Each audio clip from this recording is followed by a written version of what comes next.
Oke, mulai. Selamat pagi para residen sekalian.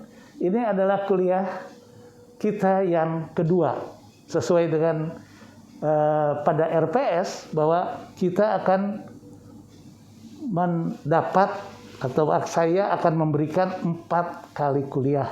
Ini adalah kuliah kedua tentang ekstremitas atas atau upper limb, ya. Di sini saya akan membahas tentang dislokasi sendi bahu, ya. Kita semua sudah tahu apa itu dislokasi, ya. Ini dari mahasiswa kita sudah pernah mengenal dan tahu apa dislokasi.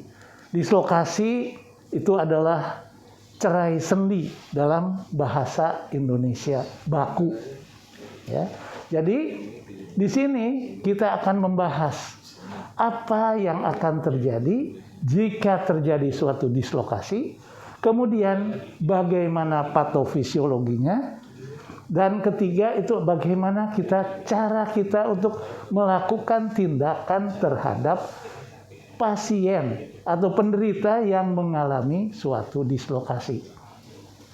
Ya, jadi mulai dari pemeriksaan, dari anamnesa, kemudian pemeriksaan fisik, kemudian pemeriksaan penunjang, dan akhirnya diagnosis, dan diakhiri dengan treatment terhadap dislokasi ini.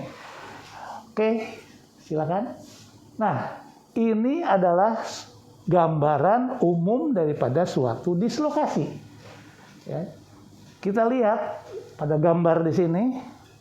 Kalau kita lihat apa yang terjadi pada gambar ini, ya, jadi kalau kita lihat bahwa bagian sebelah kiri ini adalah bahu yang normal, sedangkan yang sebelah kanan kalau kita bandingkan dengan yang sebelah kiri ini agak lebih, ya, berbeda. Kenapa? Dia posisinya abduksi, kemudian tulang akromion itu tampak lebih menonjol. Ya, jadi ini adalah gambaran klinis daripada suatu dislokasi.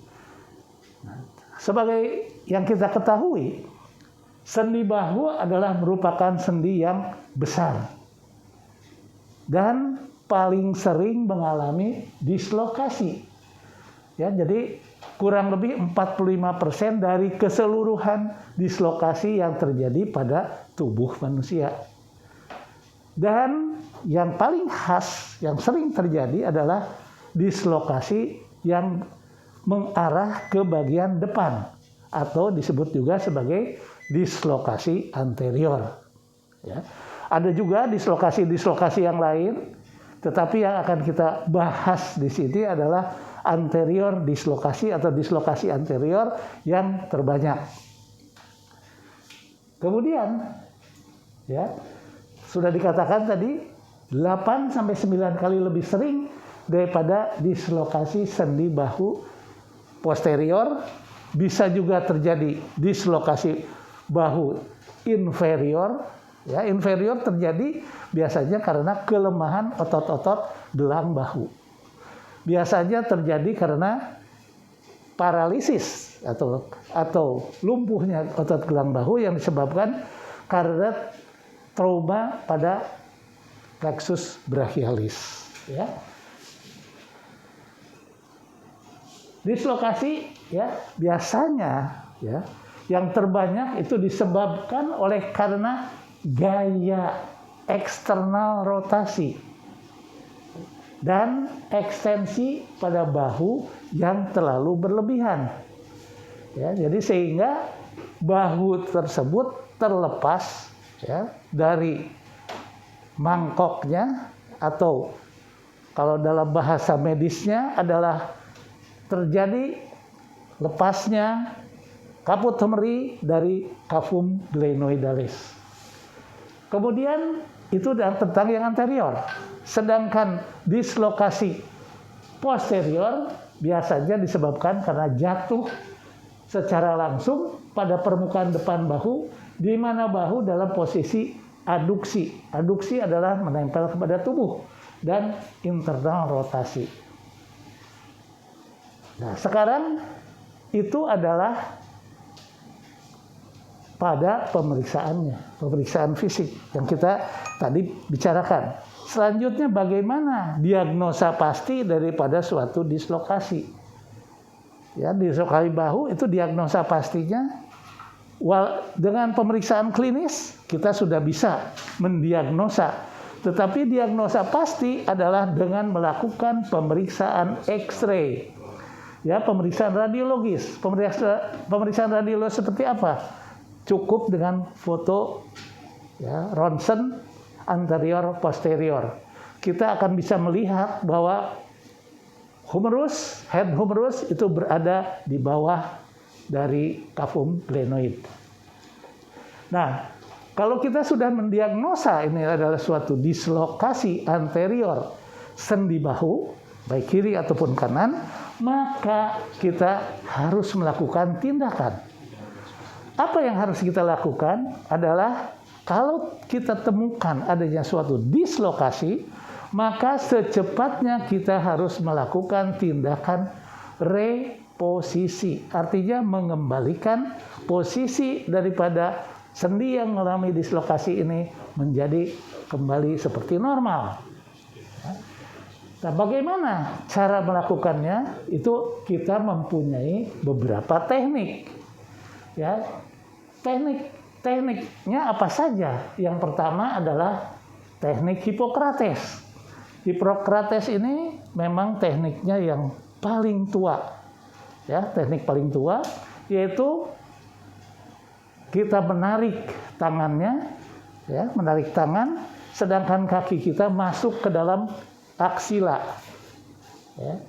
Kemudian kita tarik, cekluk masuk deh. Selanjutnya teknik Stimson. Teknik Stimson bagaimana caranya? Adalah dengan menggantung tangan pasien dalam keadaan berbaring dalam posisi supine, ya. Kemudian diberi gantungan. Ya, jadi dia berbaring, telungkup, kemudian diberi beban. Ya, dia akan secara gradual akan masuk kembali sendinya. Dan yang terakhir adalah dengan kohar. Ini adalah gambar di depan adalah bagaimana cara melakukan reposisi menurut kohar. Yang pertama adalah traksi eksternal rotasi, kemudian aduksi dan internal rotasi. Right? Itu adalah dengan terapi konservatif tanpa operatif.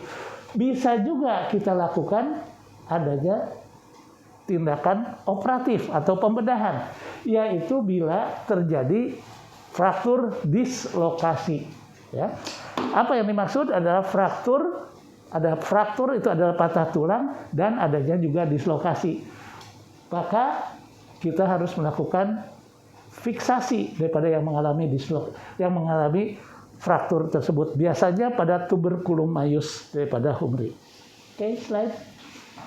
Kemudian komplikasi, ya, komplikasinya banyak, ya. Bisa cedera dari arteri, cedera sarafnya, ya. Ini terutama pada dislokasi yang anterior. Oke, slide. Sekian tentang dislokasi sendi bahu. Terima kasih.